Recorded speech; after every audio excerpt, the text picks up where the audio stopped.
बिहार में जमीन सर्वे को लेकर सरकार और विभाग रोज नए नए फरमान निकाल रहे हैं। आखिरकार इस सर्वे में क्या कुछ चल रहा है, आपको बता दें कि वंशावली में बेटियों का भी नाम कराना दर्ज होगा, वह जरूरी है। यानी कि वंशावली में बेटियों का नाम दर्ज कराना जरूरी होगा।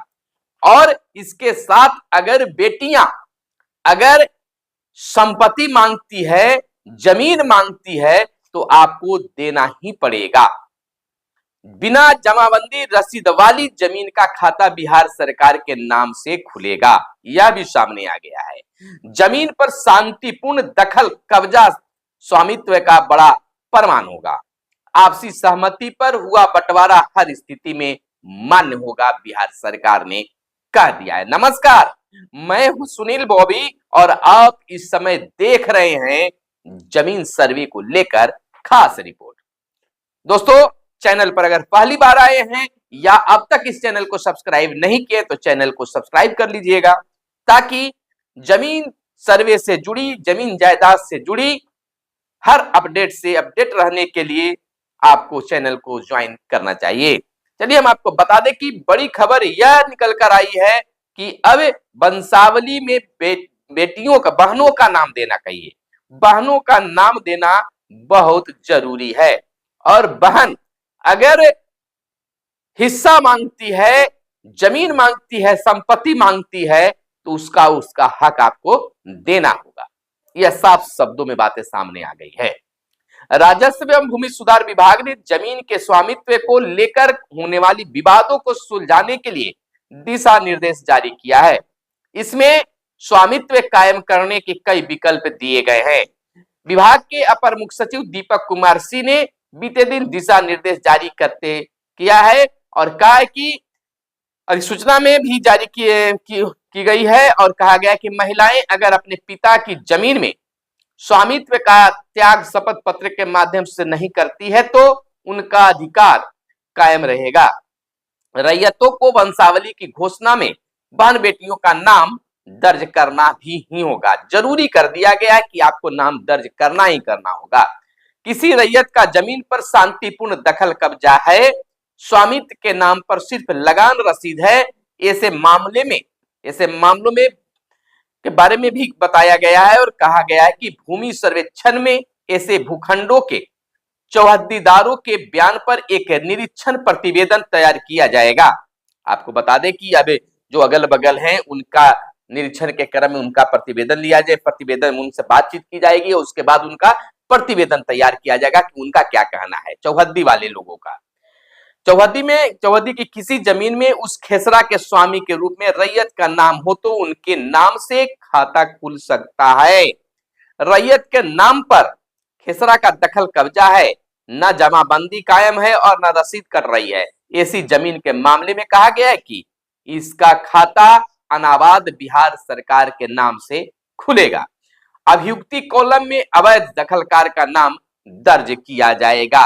बिल्कुल अब सिलसिलेवार ढंग से विभाग जो है तमाम चीजों के बारे में खुलासा कर रही है, नियम गाइडलाइन जारी कर रही है।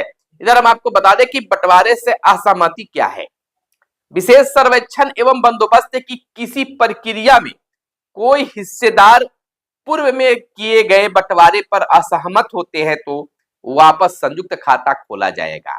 देखिए, अगर मिलजुल कर बंटवारा कर लिए हैं और उसमें बाद में असहमति जताई जाती है तो इसके बाद वापस संयुक्त खाता खोला जाएगा।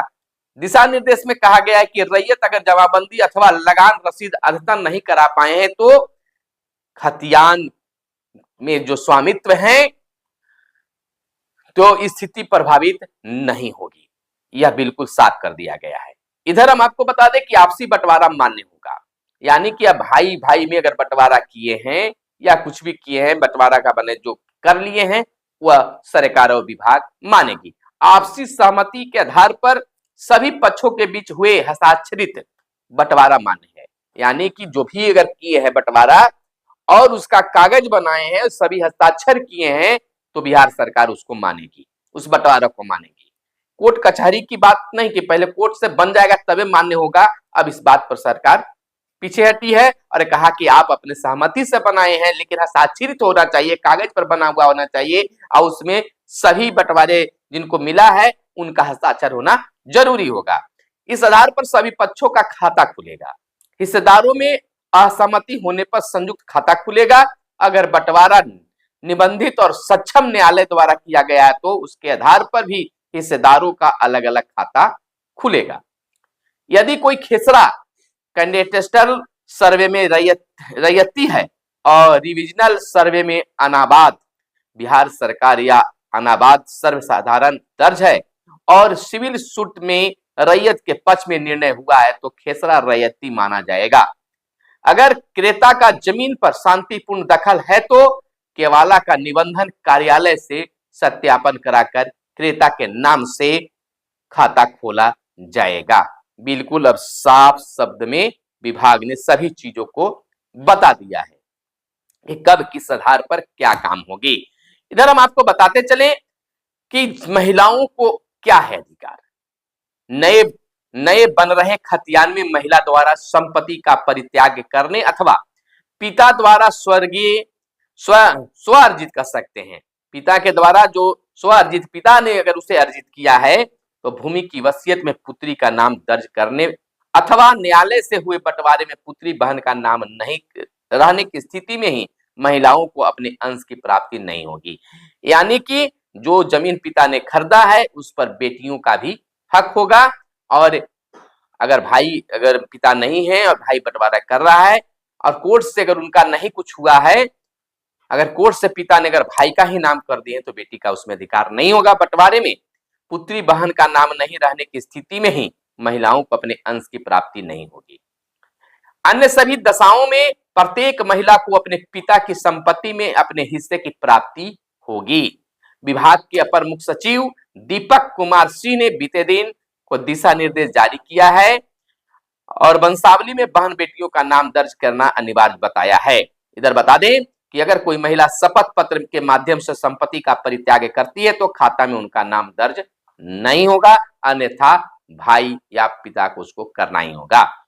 सरकार के खाते में दर्ज है अनाबाद एसी, कुछ एसी भी जमीन है जो सर्वे खतियान में अनाबाद बिहार सरकार के खाते में दर्ज है। उस पर मकान बना हुआ है। अभियुक्ति के कॉलम में दखलकार का नाम दर्ज है। इन मामलों में दखल के उपलब्ध साक्ष्यों के आधार पर रैयती खाता खोला जाएगा। खतियान में दखल दर्ज होने अथवा न होने दोनों मामलों में क्रमशः उनके वंशज अथवा वर्तमान दखलकार क्रेता के दखल के आधार पर उनके नाम से खाता खोला जाएगा। वंशावली को लेकर दिशा निर्देश में फिर कहा गया है कि रैयत स्वयं इसे समर्पित करेंगे। तो इस प्रकार से विभाग ने बिल्कुल यह साबित कर दिया कि अब क्या क्या आपको करना है और क्या नहीं करना है। महिलाओं को इसमें उनका हक देने की बात कही है। अगर कोर्ट कचहरी से अगर पिता ने बेटों का नाम दर्ज किया है तो उसमें भले ही नहीं हो, लेकिन किसी प्रकार से कुछ नहीं है, पिता ने खरीदा है तो उसमें बेटियों का हक होगा, बहनों का हक होगा। बस बने रहिए। इस तरह के तमाम खबरों से अपडेट रहने के लिए चैनल को सब्सक्राइब कर लीजिए। मिलते हैं अगले वीडियो में, तब तक के लिए दीजिए इजाजत। जय हिंद, जय भारत, वंदे मातरम।